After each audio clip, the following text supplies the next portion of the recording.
के बारे में सोच, हमारे रीति रिवाज,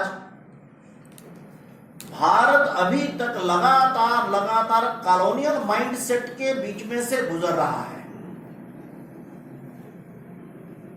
किंतु भारत अपनी पुरानी प्रतिभा को, अपनी जड़ों को उभारने के लिए लगातार प्रयत्नशील भी है। वास्तव में 15 अगस्त भी एक उसकी प्रक्रिया है। ऐसे तो कोई डेट नहीं तय कर सकते, किंतु रामकृष्ण परमहंस का उदय को बहुत से मनीषियों ने भारत की आत्मा का एक विस्फोटक कालखंड माना है, जब भारत ने अपने आप को 700 साढ़े 700 साल के एक डाउनवर्ड ट्रेंड से ऊपर की तरफ करना शुरू किया। उसके बाद से आप देखेंगे विवेकानंद, बंकिम चंद्र चटर्जी, रविंद्रनाथ टैगोर, एक के बाद एक भारत में, उससे पहले स्वदेशी, फिर उसके पश्चात स्वराज्य का आंदोलन, फिर स्वतंत्रता, ये लगातार क्रमानुसार भारत अपने आप को दोबारा से विश्व उस पर ला रहा है। मैं बहुत इतिहास में नहीं जाता हूं क्योंकि आज का विषय और काफी कुछ है, किंतु मैं ये बताना ये चाह रहा हूं कि 12 मई 2020 को प्रधानमंत्री जी द्वारा बोला गया आत्मनिर्भर का सिद्धांत, ये ना तो नया सिद्धांत है, ना ये कोई अलग प्रकार का सिद्धांत है। ये पिछले 100-125 साल से भारत का अपने आप को बाहर लाने के क्रम का एक अगला चरण है। उससे थोड़ा पहले ही संयोग बैठिए, देखिए कि ये 12 मई को किया है, 10 और 13 मई 1998 को भारत ने एटॉमिक विस्फोट किया। अटल बिहारी वाजपेयी गवर्नमेंट जब आई, ये एटॉमिक विस्फोट क्या था? ये दुनिया में एटॉमिक विस्फोट, भारत का एक एटॉम बम का मामला बन गया, हमारे को एटॉमिक टेस्ट करने थे, वो तो वैज्ञानिक प्रक्रिया, टेक्निकल प्रक्रिया, वो छोड़ दी। वो वास्तव में दुनिया में एक घोषणा थी कि भारत अब विश्व में अपनी एक भूमिका निभाने के लिए तैयार हो गया है।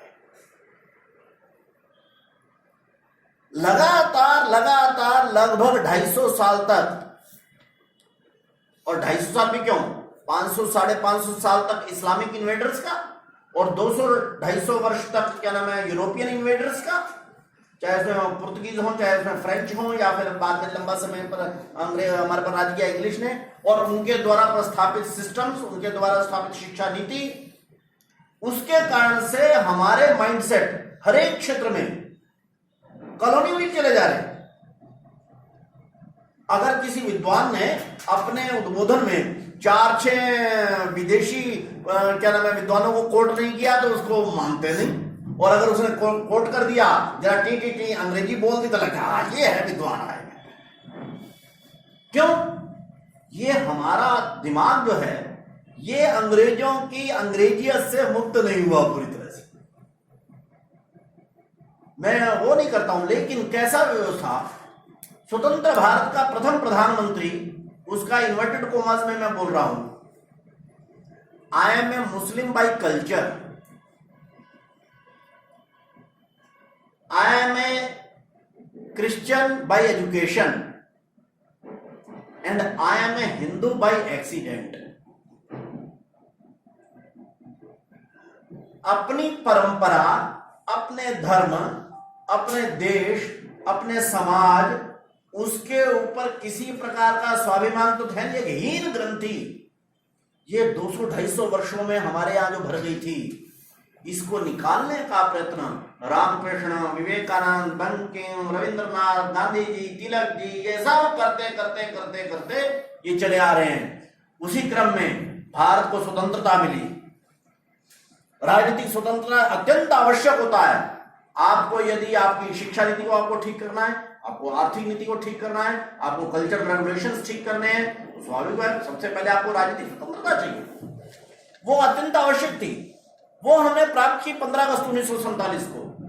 किंतु किसी भी समाज और देश की राजनीतिक स्वतंत्रता ये पर्याप्त नहीं होती। वो हम अपने अनुभव से भी देख रहे हैं, दुनिया भर का अनुभव ऐसा है। किंतु ध्यान में ऐसा आ रहा है 1947 के बाद ये क्रम चलता ही रहा है। भारत एक एक क्षेत्र से अपने आप को मुक्त करके अपनी जड़ों को न केवल प्राप्त कर रहा है बल्कि वो दुनिया के समक्ष भी रख रहा है, जिस भूमिका में पहले 700-800 वर्ष पहले हुआ करता था।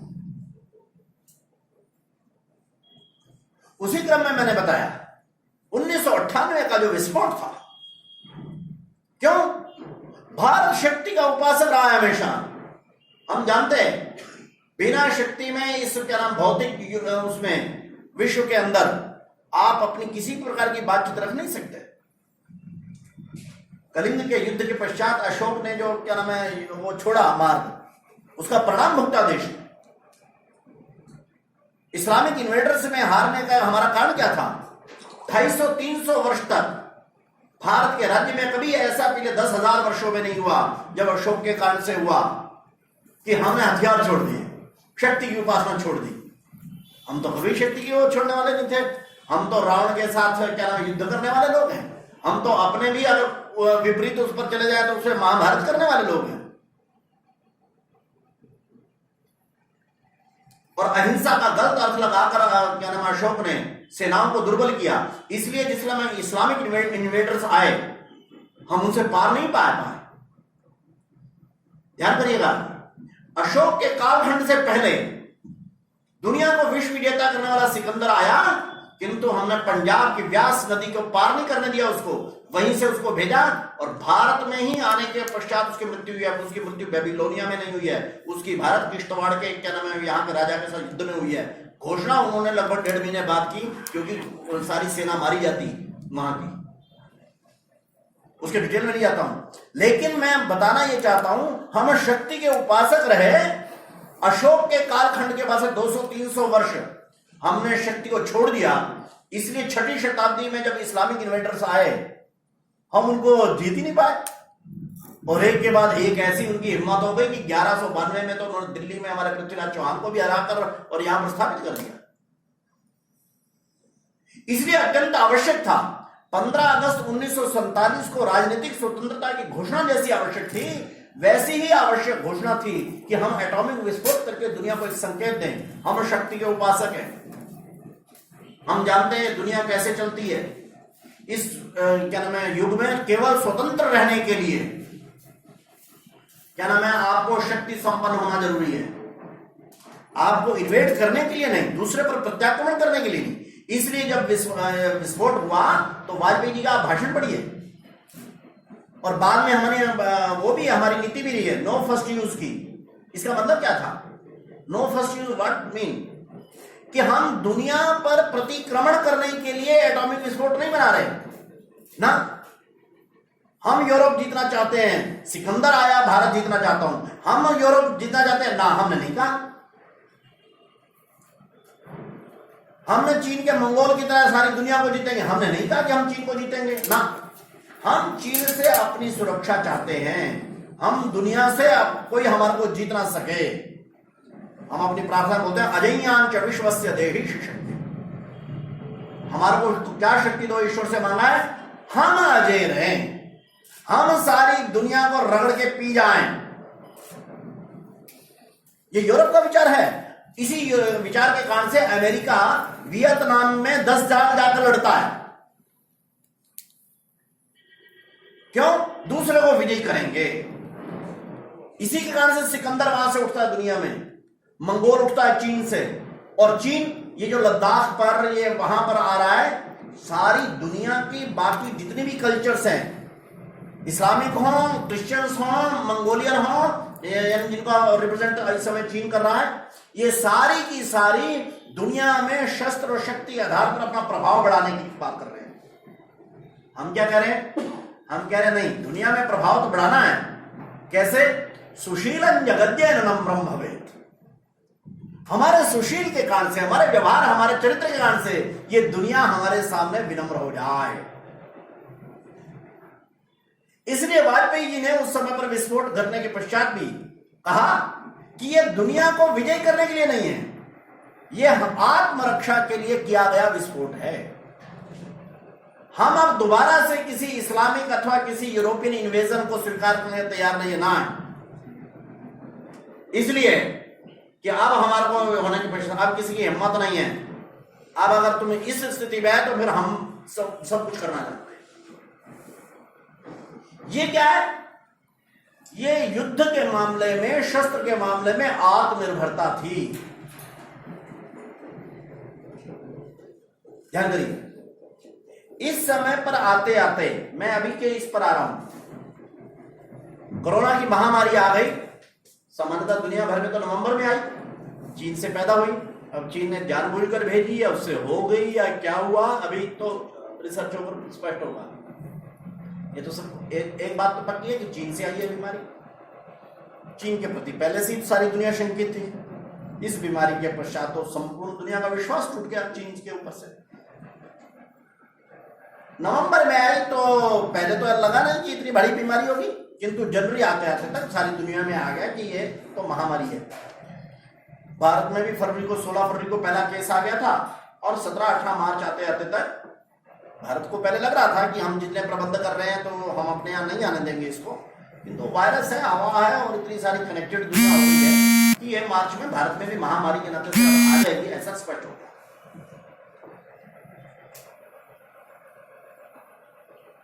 वो स्पष्ट हुआ और लॉकडाउन हुए तुरंत करने पड़े, क्योंकि भारत ने यूरोपियन G20 बैठक में बोलते हुए हमारे प्रधानमंत्री जी ने कहा कि दुनिया में इस समय पर होड़ है कि आर्थिक तंत्र बचाया जाए या जीवन बचाया जाए। भारत ने जीवन को प्राथमिकता दी है,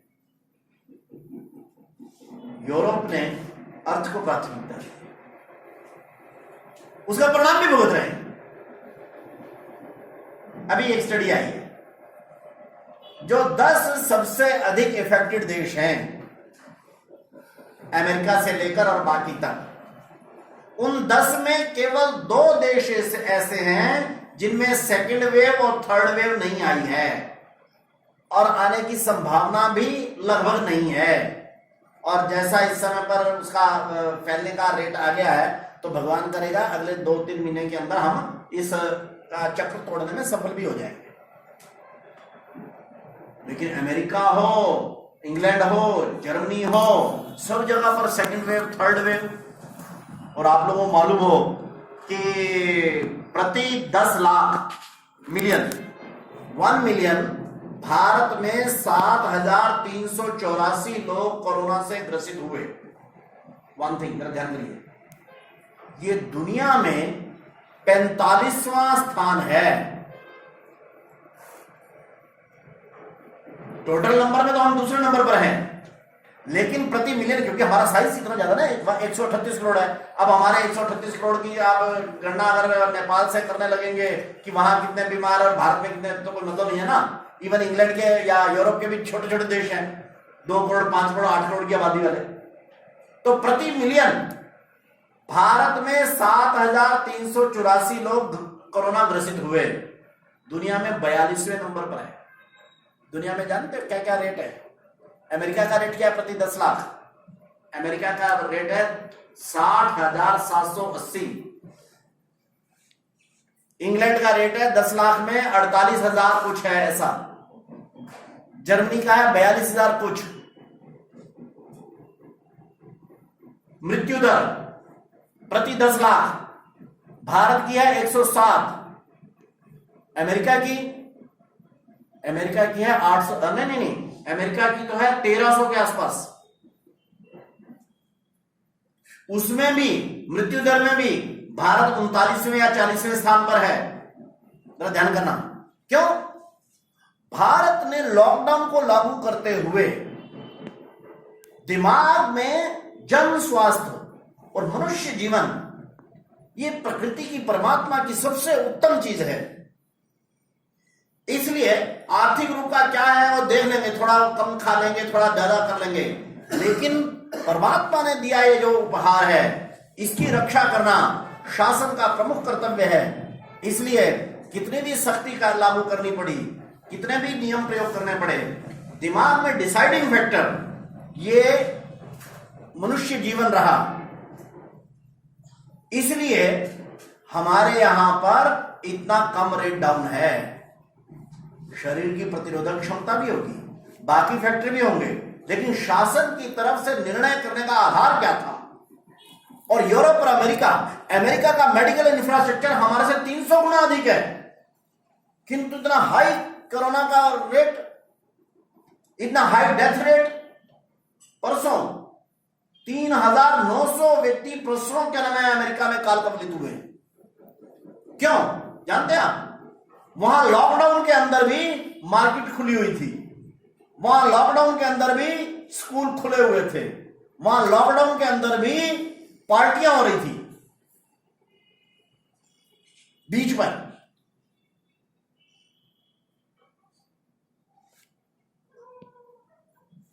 इस सारे के कारण से हमारे को जनजीवन को बचाया एक, किंतु उसके कारण से आर्थिक नुकसान होना ही था। संपूर्ण 138 करोड़ का देश 2 महीने तक जीरो पर आ जाए, स्टैंड स्टिल पर आ जाए, करोड़ों ऑटो वाले, रिक्शा वाले, दिहाड़ीदार, किसान, ये वो, इन सब का क्या होगा? भयंकर परिस्थिति। भारत का सौभाग्य कि जिस समय पर यह दुनिया की ऐतिहासिक महामारी आई, क्योंकि इसके नजदीक की कोई दूसरी बीमारी भारतीय नहीं, दुनिया के इतिहास में मिलती नहीं। दुनिया के नजदीक में इससे नजदीक की बीमारी मिलती है 1917-18 में प्रथम विश्व युद्ध के अंतिम दिनों में फैला हुआ स्पेनिश फ्लू। लेकिन स्पेनिश फ्लू 5 करोड़ लोगों तक फैला, ये तो भी 8 करोड़ पार कर गया है, 9 करोड़ पार कर गया है। तो स्पेनिश फ्लू से भी अधिक खतरनाक ये बीमारी संपूर्ण दुनिया को आई 203 देशों में। उस समय 162-63 देश थे प्रथम विश्व युद्ध के समय पर। उसमें भी कहते हैं कि केवल 80-85 देशों में फैला था ये, 70-80 देश में उस समय भी बच गए थे। तो भी यानी दुनिया में ऐतिहासिक रूप से सबसे बड़ी बीमारी आई और उसके लिए ऐतिहासिक लॉकडाउन करने पड़े। ऐसे में भारत की अर्थव्यवस्था एकदम तबाह हो गई, रोजगार एकदम तबाह हो गए। सरकार और प्रधानमंत्री के सामने उस समय पर बड़ा यक्ष प्रश्न था कि संपूर्ण भारत की इस उद्ध्वस्त हो चुकी इस अर्थव्यवस्था को कैसे खड़ा करना। करोड़ों लोगों को रोजगार सरकार के बस का नहीं है, तो क्या करना? तो सरकार ने और नरेंद्र मोदी जी ने